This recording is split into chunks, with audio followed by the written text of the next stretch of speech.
Well, you're both pastors and not filmmakers primarily. You're not Hollywood execs or... Yet. Just yet. And that's what we're getting to. I was looking at some statistics recently that the average American adult spends 5 hours a day watching live television, which is just an astonishing amount of time in the first place. I mean, you could read an entire book for that amount of time. You could do any number of things. But it struck me that amount of time, as you just said in the previous session, is teaching. It's catechism class for the large swath of our culture. And so I just love to toss it out to either one of you. What does it look like for us as Christians to begin invading that market, building Christian film industry with the gospel of Jesus in this industry? Let me start by saying, riffing off of something Pastor Jeff said about Christian film and unbelieving film. But what makes great story, what makes a great art, is that it resonates with and is true to the way God governs the world. That's so when you read a great book or you watch a great movie and the great themes are echoed, there's an echo there of what God has done in the world. Secularists try to lie about the world. They try to veer off from God's way of telling stories in one way. And Christians try to veer off in another, more edifying direction. So God is a little bit too tasteless in some of the stories he tells, right? And so we try to clean it up a bit. And we want the stories to always tie off neatly with a bow. Everything is nice and tidy. The person gets saved at the right point in the... and one of the... Right. So Nate had an interesting interaction with some of the non-believing execs at Sony, because Christian film is now a product or a subdivision of the secular companies. And this is true of book publishing, it's also true of movies. So Nate picked up on one thing where non-believing Sony execs were saying of a particular film, you need a conversion scene here. So the pagans were saying, we know the genre, we know the cliche, we know how it goes, and since we have to market it to Christians, we know that this is where they're demanding the conversion scene, right? This is where it's got to go. Well, that tells you that you're telling the story by formula. You're not telling a story in the interests of having it conform to the world God actually made. So non-believers want to rebel against God's norms of sexuality and God's norms of authority and hierarchy and God's norms of revelation, etc. Christians want the basic Christian worldview only with some of the angular, rough edges smoothed out. And we want it tidier and nicer and more polite than the Bible sometimes is. Yeah, that's a big one. I agree completely. And when the world tells a story, they often flip the script as to the way things ought to be. And so, for example, and there's so many different directions we can go with this, but if you have a film series like, say, Ocean's 11, Ocean's 12, and Ocean's 13, it's a great point to be made. In that story, you've got the audience cheering on the thieves and the criminals. You want them to get away with it, right? And wasn't that a spectacular way to rob that casino? That was amazing, right? I'm so glad they got away with all that money. And all the people that got hurt, they got away. Good job. When's part 2 coming out, right? What are they going to steal next and get away with? And so the world tends to flip the script and turn the evil people into the heroes. And as a case example, use this as a good example. A television series not long ago, Breaking Bad. This is obviously not an endorsement for Breaking Bad. Everyone go out and watch Breaking Bad now. But there's something interesting about Breaking Bad as a story, and what caught people is that here's a story of a man named Walter White who is He is an overqualified chemistry expert, and he's working for a public school. He makes about $40,000 a year, as the story goes. His wife is about 40 years old. She gets pregnant with a child, and he discovers that he has lung cancer, and he's dying of lung cancer. He has no money. He has a baby on the way, and his decision is to now engage in creating the blue stuff. He's now going to get into the world of creating meth, and he's going to distribute it. And initially, it's because I want to take care of my family and try to get rid of this cancer. And then it begins to corrupt him. And then you see the results of his sinful choices. Now you see that everybody is impacted by his sinful choices. People start to die. His entire community in this story is literally destroyed because of this one man's sinful decision to go this direction. And by the end of the series, the director talks about how at the end, I'm not spoiler alert, doesn't matter, does it, okay? At the very end of the series, he reaps what he sows. It doesn't end well for Walter White. All of his sinful, corrupt choices in this series actually end up catching up with him. He's not the hero of the story, and it ends in his demise ultimately. But what the director says, who's not a Christian, the director, not a Christian, says about the series, he was bringing people along to where they got to the end, and he says, with a finger in their face, you're not supposed to be cheering for him. He was the bad guy. And you realize, he was the bad guy. He was an awful guy. Yeah, it was a terrible thing. He destroyed his entire family and community, destroyed the lives of everybody. That's a true story. And actually, that's a good story. Sinful choices bring on simple consequences that corrupt himself, his family, the world, and you reap what you sow. Now, as dramatic a story as that is, and as ugly as it is, that's still actually a consistent story of the biblical worldview.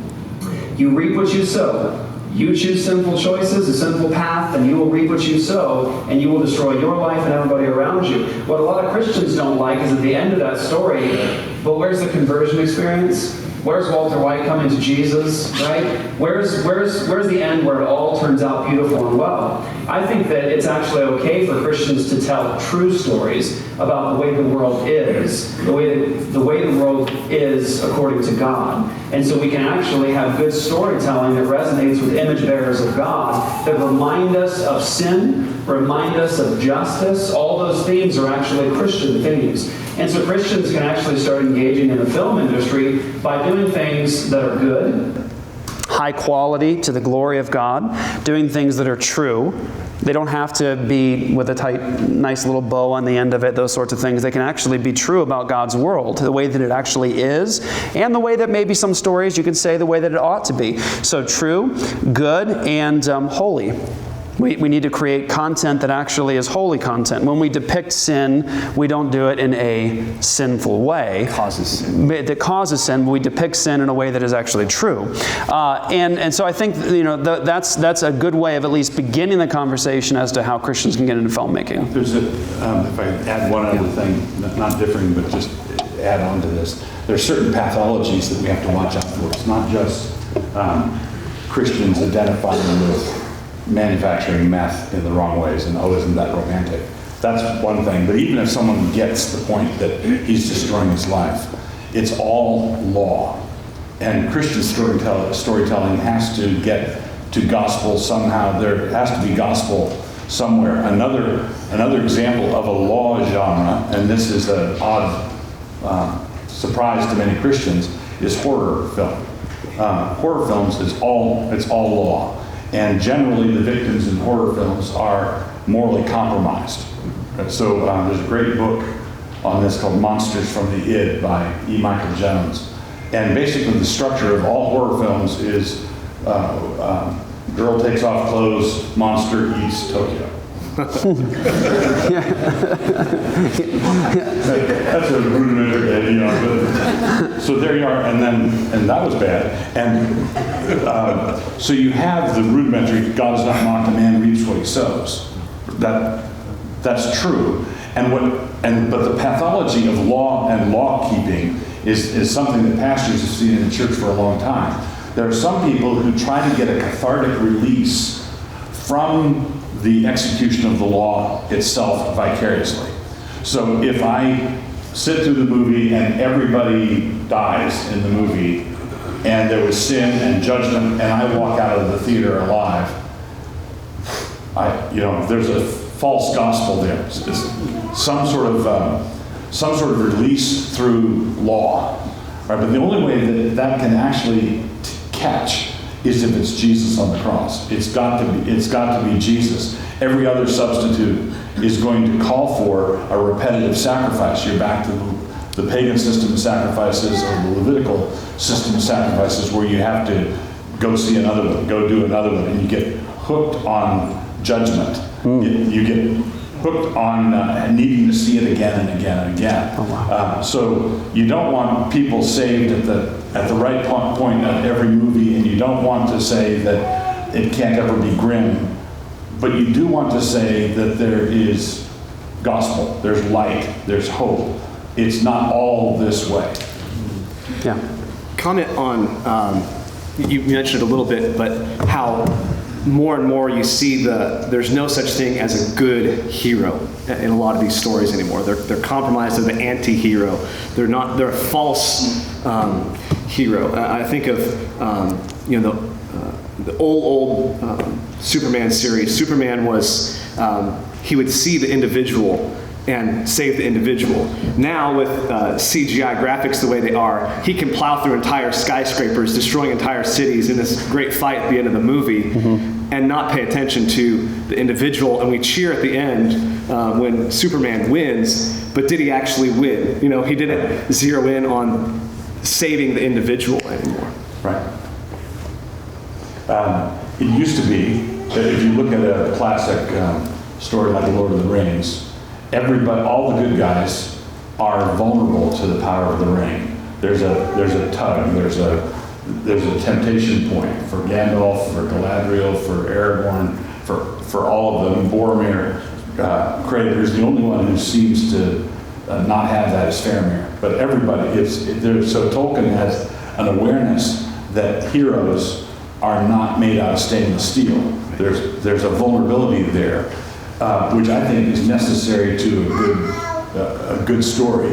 But we've gone farther than that, where it's an anti-hero, or the hero is given away to the flaw, or in the superhero movies, it's not just we don't care about the victims anymore, but now the battle is an internal psychological battle within this superhero, who himself is dark and no way out, and just shows that we're lost people.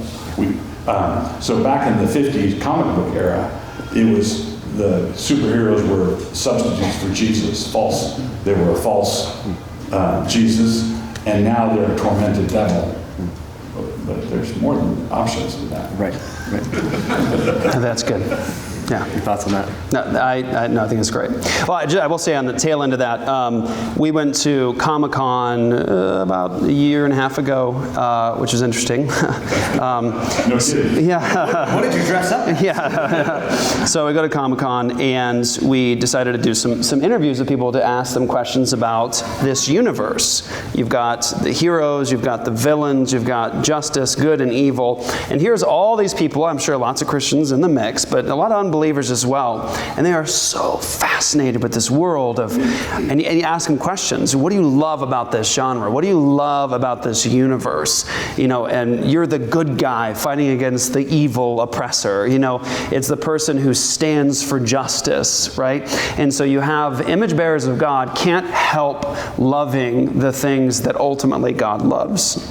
Justice, good versus evil. And even if somebody is completely militant and opposed to God, they cannot ultimately fully suppress the desire for justice, the desire for good to conquer evil, the desire for there to be a hero that comes in and rescues the oppressed, right? And that's that longing I think we all have deep within us for Mashiach, for the Messiah, the one to come and rescue us. That's there and it's unavoidable. And so I think that, you look at these films that have come out in the last couple of years, these very, very successful films. You've got like Iron Man, and you've got the Avengers, and everyone's trying to figure out what's the next group of superheroes that we can put out in front of people, because this makes a lot of money.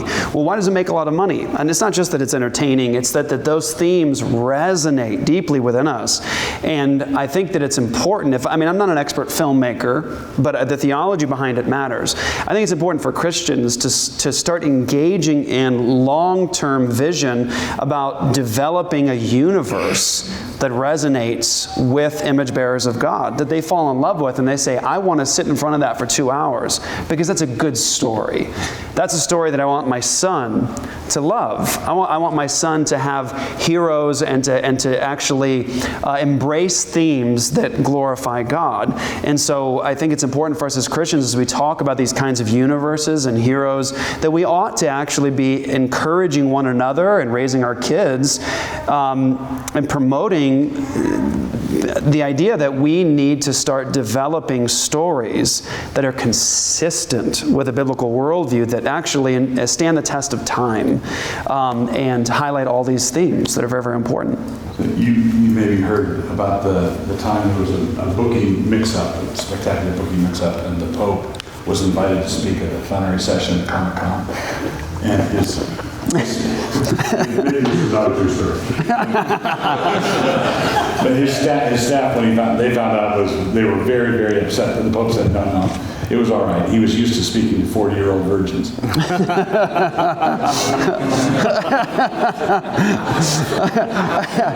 That's awesome.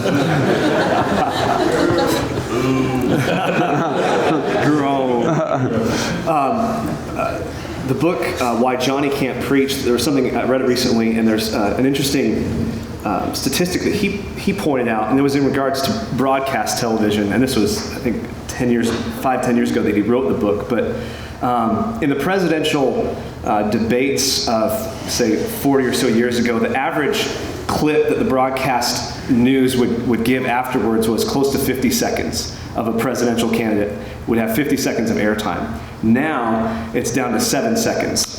And then we wonder why stuff is so taken out of context, and that it's used to manipulate towards an end game, an end goal.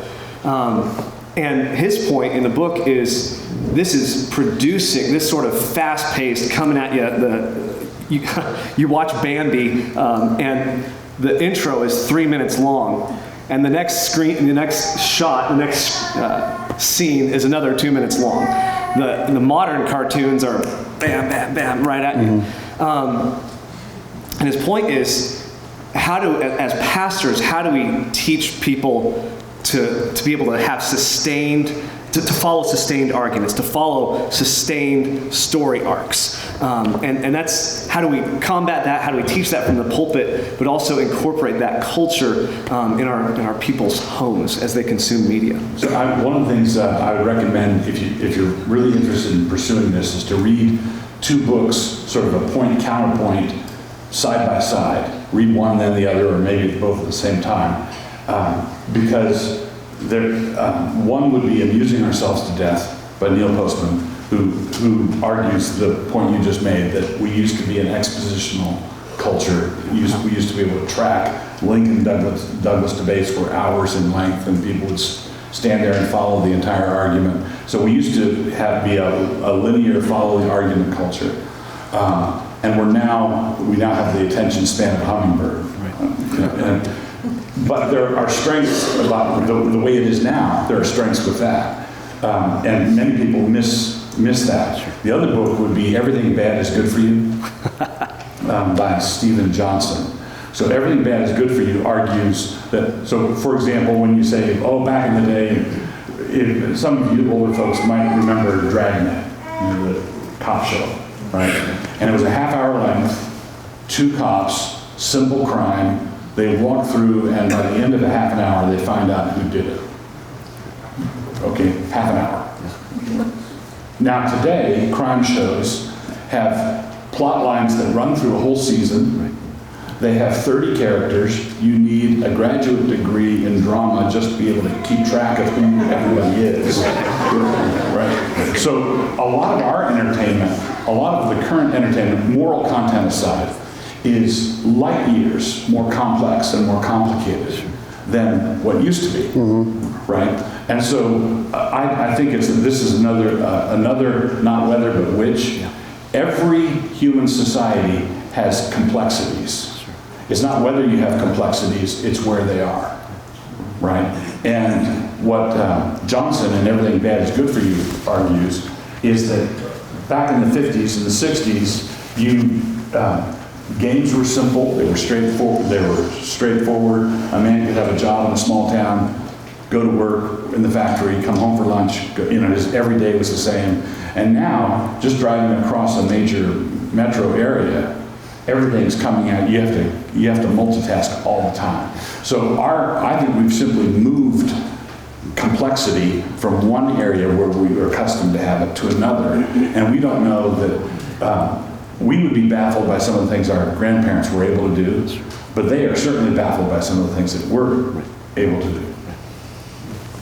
Yeah, I can't say much to add on to that, except I will say that it's interesting, and I think the problem portion of what we deal with is in terms of even the social media platforms that I think are indicative of part of the problem with how we think and how we respond and don't contextualize and can't sustain listening to gone.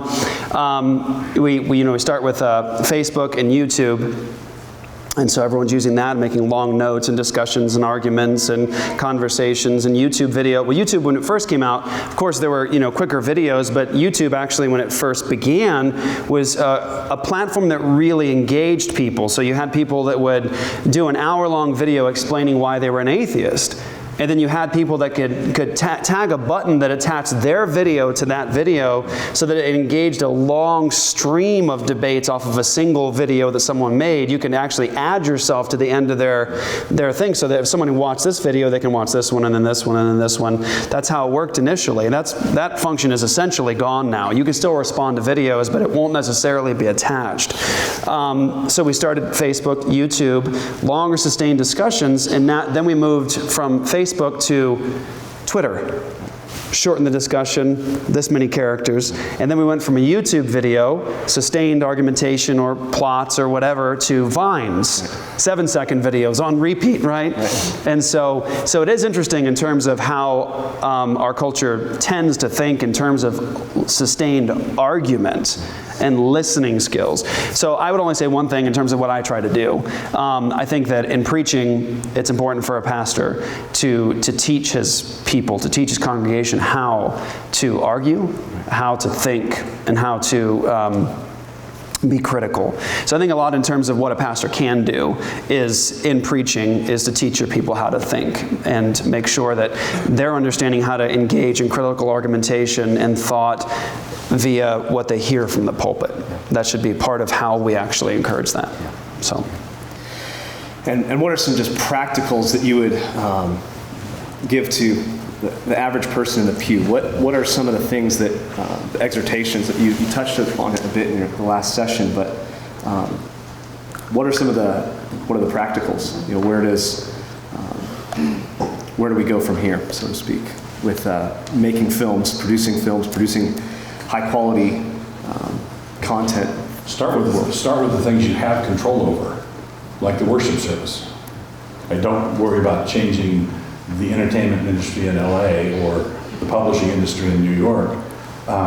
Stop copying things that are detrimental in the world in your worship service. Don't try to turn your worship service into a nightclub act or into an entertainment event. So if you have a group of people, then teach them, set aside the time that you want, have the elders determine what do we want to do, what do we want to accomplish, how do we equip the saints for works of service here, and you teach them to argue by modeling it for them. You teach them to follow the line of reasoning by opening the scriptures and following the line of reasoning that the scripture lays out. And we have time dedicated every Lord's Day, we all gather, and much of that time in contemporary worship is frittered away. We have opportunities to do something substantive, and I think that we can give our people an opportunity to long for more. Why can't I listen to exposition like this on other subjects? Why does it have to just be theology on Sunday morning? You start looking for it, and it's out there. And that's the other thing is the internet provides it. There are more than enough sustained arguments available. You just it might be 3 clicks instead of 2 to find them, but you have to give them a taste for it first. And I think that the Lord's service is the place where our fundamental orientation is discipled, shaped, fed, and set out into the world. Yeah. In terms of how would I start building now as a Christian filmmaker, I want to start producing stuff that glorifies God. We don't have any excuse any longer. We just don't have any excuse. If you have access to the internet, if you can't pay for it, go to Starbucks. It's free. You can find places that do free Wi-Fi. I mean, there's really legitimately no excuse. Get a device that can connect to the internet. What do you want to learn? Do you need to learn about lighting and film? Well, you got to go to film school. No, you don't. You have YouTube. And you can listen to hours and hours and hours of sustained discussion on how to light the perfect scene. You do not need a film degree. You do not need to spend thousands of dollars to pay for this instruction. You can get it at your fingertips. People have created this content because from their perspective, say on a YouTube channel, they create content with expert instruction, and advertisers pay to be on their channel. So when you click it and there's an ad, you're paying that person for the instruction, but it costs you nothing. So from their perspective, they're making money and they're giving a good service, but you're getting free instruction. Do you need to know how to work a camera? Well, there's instruction for that. YouTube, Vimeo, all these different things, easy to access, and you can get it all. When it comes to producing content, I would say you don't have to start big time. You don't have to get the $60,000 Red camera. You can get a cheaper camera and produce great content. Let's use as an example two things. Not suggesting this, by the way, but just in terms of how this works. The Blair Witch Project. Okay, first of all, horrible movie. I saw it before I knew Jesus, so forgive me. Stop judging me, okay? The Blair Witch Project. You can feel it. Yeah, I could feel the Presbyterian judgment, okay?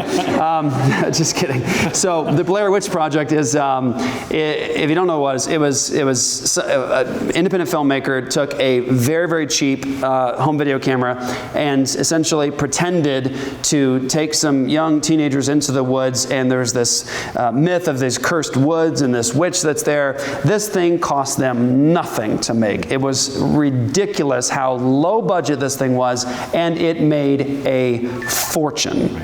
And it costs nothing.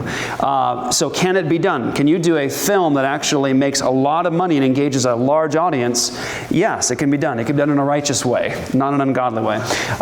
There's another film in the last 20 years, 15 years, and it was a film about two people that get caught at sea going on a boat trip. They end up getting left behind, and the entire film is low-budget camera following these two people adrift at sea that eventually get eaten by sharks.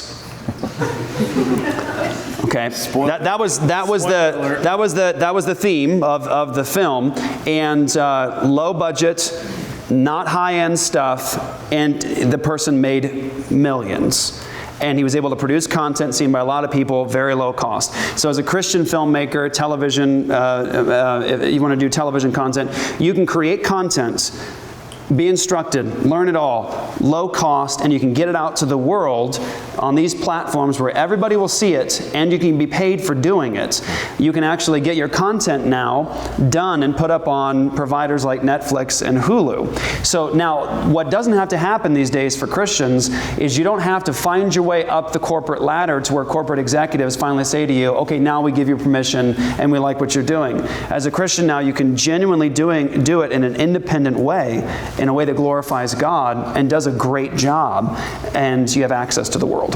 One other thing to add to that, apart from the mechanics or the technique or the accessibility that technology gives you, also make sure that you get an education so that you know what a story is. Right.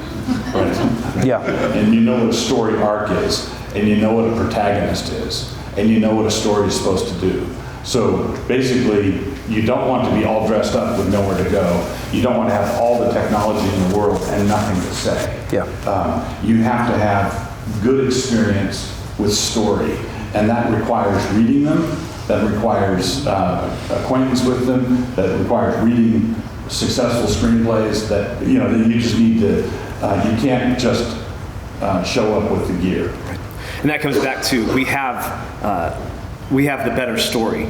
You know, we have, and the low budget films have, a lot of times, the ones that are successful have a great story and it takes off, even though they didn't spend the bells and whistles to produce it. They had a story that stuck, and I had someone tell me years ago at some songwriting conference that you listen to a lot of these pop-produced songs, but strip all that away, and if they can play that song and it can be a compelling song with just a guitar, just a piano, that's the song that's going to take off. Not the one with all the bells and whistles, so to speak. So know how to write the good stories, write the good songs, write the good content, which comes back to the Word of God. Comes back to teaching faithfully. And escaping our narcissistic culture, it's not good just because you did it.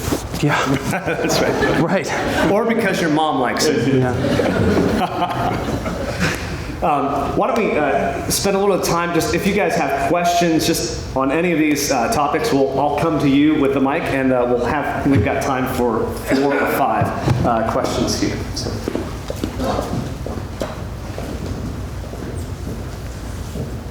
Why do you think certain TV shows, certain movies are so popular? Why has Star Wars and Star Trek been so popular for so many decades that you literally have people taking their grandchildren to see the next version? What do you think their themes of their stories are that are resonating so strongly? My quick take on that is that they don't just provide a story about individuals, but they provide a cosmology. They provide a map of the cosmos. This is what the universe is like. So the outer space is like an ocean. Planets are like islands.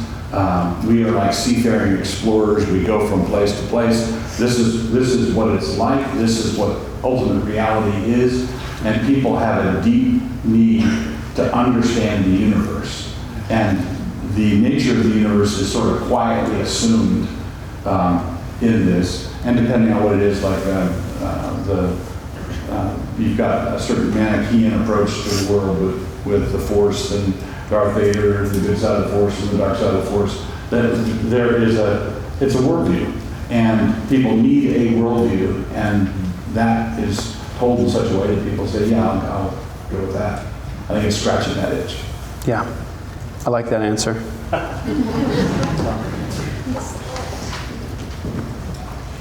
You both are obviously very aware of the content that's being put out on social media by our non-Christian culture.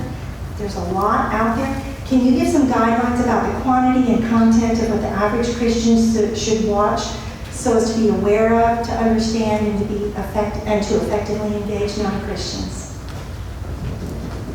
Okay, can you clarify that in terms of, I heard quantity, in terms of engage, so that we can properly understand them and engage them, or? How much time, some guidelines about how much time you should spend watching this, and about the content of what you allow yourself to watch, to be aware of what the world's doing, what they're doing on social media.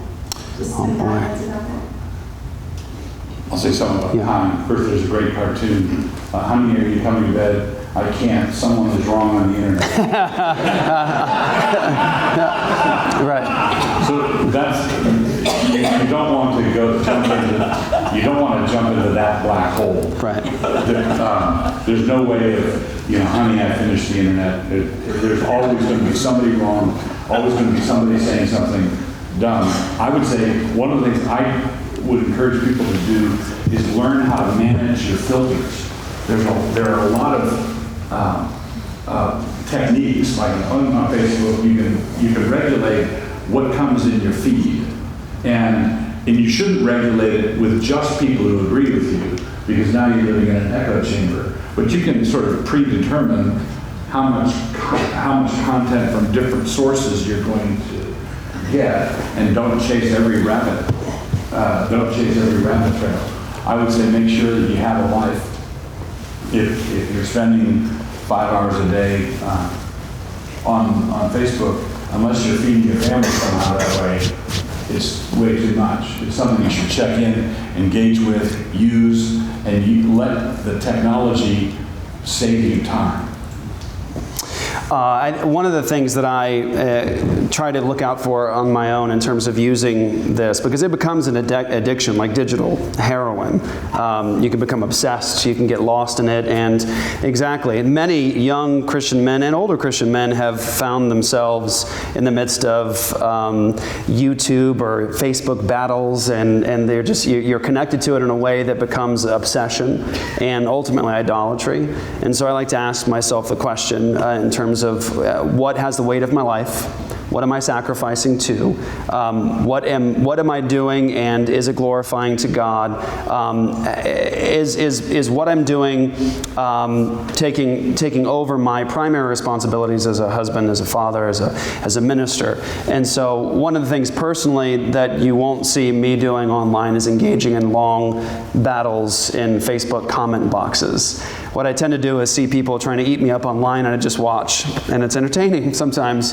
But I won't engage, because that just becomes almost, and in the same respect, it becomes a less useful way of engagement when that sort of thing takes place, where there's that kind of engagement. There's actually a way to address. Trolls have an advantage there. They do. There actually is a way to overcome that sort of, I think, not very effective management of social media in terms of if there's a fight happening and you're jumping in and trying to, there's a way to do it where I can just create video content that more people will see to a larger audience that takes less of my time. I can knock it out in 10 minutes, and I address the fundamental things that are most important to gather. So that's just in terms of, like, on the side, I try to manage it in that way personally. Now, I do think it's important. A great example. I'm just trying to think of a good example to give. We put that recent video up where Summer was with us out at the Capitol in Phoenix at the Feminist March. We do this video. It's real short, 3 minutes long. It's got a lot of different feminists and secularists responding. We put it up online. It goes around the world. And what's interesting is the comments that I saw from many Christians. The comments I saw from many Christians, people were saying things like, Marcus, is there some way that you could bleep out every foul word? Marcus, can you blur out what her shirt said? That sort of thing. And I think what that was to me, indicative of many, many Christians who aren't actually engaging with the thought of the world and what the world is doing, what they're saying. And so when we actually have it presented to us on a silver platter, here's their worldview refuted, some Christians go, ew, gross. And what did they say? And that burned my eyes. Where's the bleach? That sort of a thing. Well, I think if we're responding in that way to a shirt a feminist is wearing, we're like, hey, give me the bleach for my eyes and make sure you blur that out next time. I think we're not. It's indicative of that we're not actually engaging the world, and we're not being very effective, because if we respond that way to these very basic things that the world is doing, then we're not ultimately engaging them enough. And so what I like to do is I like to find out what my enemies are saying. And so I try to spend time understanding my opponents. So if I feel called to in some way serve a particular community and to reach them, say it's the atheist community, I want to find out who are their best, because I want to go after them. I want to know who their best are, and I want to know what their best stuff is. And so what I'll tend to do myself is dedicate myself to understanding the best of this place, understanding who the major players are, what are their best arguments, and I'll spend time hanging out there. I won't let it become an obsession. I'll make sure that in my own personal life it's not idolatry, where it's something I'm giving it more weight than Jesus has in my life. And so that's what I like to do is not get overwhelmed and try to take care of 10 things at once, but try to stay focused on particular areas and make sure I understand the best of that position, and I consider how to respond to their position and start to engage them. Does that help? Yes. Okay. They answered. Okay, good. About Neil Postman's Technopoly book, and he seems to suggest that perhaps not all tools are totally neutral in their tendencies. And I was thinking of a scripture reference, perhaps in Isaiah, where it talks about eventually all the weapons will be turned into farm tools. So is it possible that some of these tools or technologies are not actually, we should be extra cautious about, because perhaps they do have more tendencies towards, for me, causing narcissism or whatever it is. Is that possible, that not all tools are totally neutral? I believe that all tools are good, but not equally good. All right, I want to run away from the idea of neutrality, right? I want to, but obviously if someone designs a tool that can only be used for jimmying into somebody else's car to steal their stereo, the only person in the world who could use this tool would be a thief. Most of the uses, 99% of the uses, would be ungodly, and then you cook up one example where someone is rescuing someone from a car, that sort of thing. But even there's nothing sinful or not sinful about the tool itself. Everything has to do with the telos of the tool, the intention of the desire and the direction. So one of the tools that's coming down the pike, probably this would be a good example of the kind of thing you're talking about, is we're going to be confronting virtual reality situations very soon. And and we're going to have church discipline cases where, was the husband unfaithful because he used a VR, he took a VR trip, sexcapade kind of thing. What is that? What category is that? Where do we put it? How do we process that? A tool like that is pretty close to I can't come up with a righteous way of using this tool. But even there, the technology of virtual reality technology is not necessarily a bad thing at all. Right? It's just the telos of it. It's like the instrument that you're using to break into the car. So yes, and man has sought out many devices. Yeah. But the thing I want to emphasize is that it's the seeking out the device that's where the sin resides. Yeah. Humans tend to take very good things and say, how could I sin with this? How could I sin well with this? And, this is a fantastic example, Doug, the virtual reality. The things that we will be able to do and can do now with virtual reality are just stunning. I mean, the ability to use virtual reality to train Christians on evangelism. It's stunning. The ability to take somebody that is maybe in poverty and show them a part of the world that they actually get to walk around and maneuver and touch and those sorts of things. We can take a child to Egypt to let them examine and explore the pyramids. We can take children and take them to a part of the world in virtual reality. We can ancient Rome. Ancient Rome. We can take people into the time of Jesus, and we can create virtual reality situations where you can explore the time of the Bible, and we can put people into scenarios where they get to experience all of these unique things.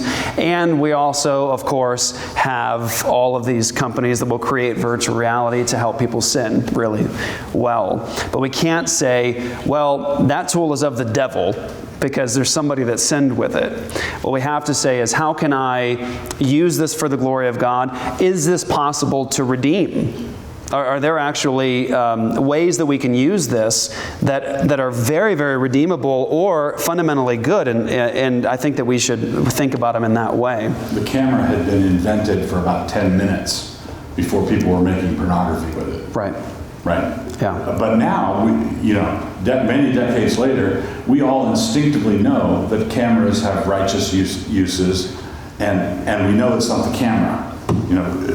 But that takes a long time for us to learn to make that distinction. And I think that comes back to having an optimistic view that as the world goes headlong into sin, it's a grand and glorious gospel opportunity that God is giving to us to preach the gospel and to see souls won to Christ. As a result of the tangled web of sin that they're getting into, it's going to leave that longing for the Lord Jesus. So any final words, Jeff? Or Well, I was just saying that hashtag eschatology matters. right? Hashtag. Hashtag eschatology matters. It does. I mean, think about how that shapes how you look at these things. You know, if people have a very pessimistic view of the future, and I know we've gone back to this a few times, but if you have a very pessimistic view of the future and you have an unbiblical eschatology, then you tend to see these things in very short bits and short-term things. Like, how is this being used now? And how is this destroying me now? Whereas if you have an optimistic view of the future, and I think a biblical view of the future and Christ's rule, you tend to see tools and say, how will that be used for Christ's glory? How can it be used for Christ's glory? How long would it take me to put that into submission to Jesus? How can I develop something that uses that tool for the glory of God and the good of my fellow people? You know, eschatology matters. It really, really does. It shapes how you live and move and breathe in the world. And so it has a dramatic impact on how we see these tools and the use of them. And I think if as Christians we start to see all these tools as things that can be used for the glory of God, then we're going to have a dramatic impact on the world. So I would say that the gospel of Jesus goes everywhere that people go. Yeah. The gospel of Jesus can and should go everywhere that people go. I think your dad has something to say. Just a night. Everybody gets to hear me. Over the years, I've heard the greatest Christian word for Christians and non-Christians is hypocrite. Now they've got enough basis to draw that conclusion. They're not all right, but they're partly right. And one of the reasons I think they're partly right is that the pastors teach truth, moral truth, and theology truth. But they don't teach, no, they used to, they don't teach in such a way that men become convicted of sin, Christians, and confess their sins. So we have churches that are very checked out, doctrine, morally, and have lost their joy. I think the best Christians they like are joyful, loving Christians. They don't get there without confessing sin. And I wonder how we get that without being manipulative. Yeah, I agree with it completely. Jesus said to teach obedience, teaching them to obey everything I've commanded. So the mission of the church and the mission of the kingdom is to teach and instill obedience, people walking with God, not thinking correct thoughts about God merely. Walking with God includes thinking about Him correctly. How we think matters, but how we think is not sufficient. So when it seems to me that you have to have a proclamation of God's law. What you're doing in the abortion ministry, it's a proclamation. God said not to do this, people. We're not allowed to do this. Right. That's not manipulative. That's simply a declaration of God's law. So when God's word is proclaimed, law and gospel, and the people are cut to the heart, that's not manipulative. The people are cut to the heart, and they respond. What should we do? How, who will deliver me? If you said, "Are you feeling manipulated by the preacher right now?" You'd say, "No, it's not. It's not the preacher at all. God has shown me my sin." And I think it has to be proclamation, law and gospel, law and gospel.